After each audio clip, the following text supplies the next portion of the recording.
เป็นบทสัมภาษณ์ของแม่ค้าที่ว่าถูกไฟไหม้เนาะอันน่ะไฟไหม้หมดบ่เหลืออย่างเลยแล้วเดี๋ยวนี้ก็เป็นนี่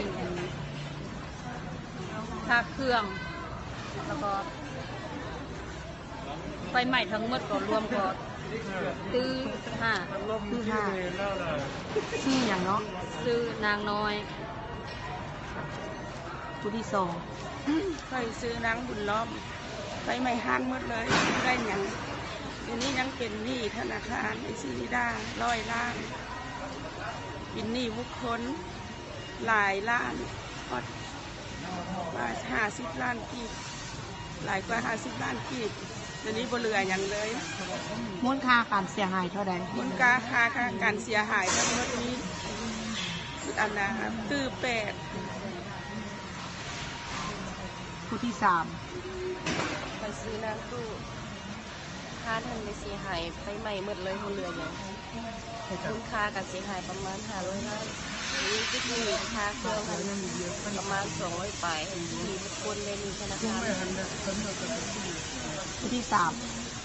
ไปซื้อน้ำมีอะไรทำถ้ามันถือไฟไหม้หมดประกอบเดี๋ยวนี้ยังติดหนี้ธนาคาร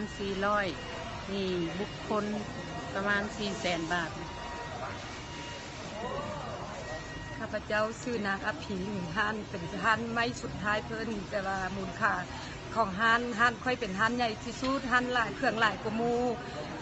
เรื่องนี้ธนาคารแท้ก็บ่มีแต่ว่าติดหนี้เบื้องไทยติดหนี้เครื่องไทยมาขายหลายล้านบาทประมาณ 3-4 ล้านบาทนี่แหละลงทุนซื้อเครื่องใหม่ติดหนี้ของไทยนะแต่มูลค่าเสียหายของข้าพเจ้านี่หลายกว่าหมู่ทุกทั้งหมดมีรวมทั้งหมด4 ตื้อปลายนี่แหละนี่มันน้ำก้อนเหล้าท่านไม่มดย่ำบนเหลียวกันยังนี่คิดนี่นะท่านก็ฝ่ายแล้วก็ทางเครื่องมันคิดนี่เรียงมันเย็ดมัน100 ล้านนี่ข้าพเจ้าคือนางดา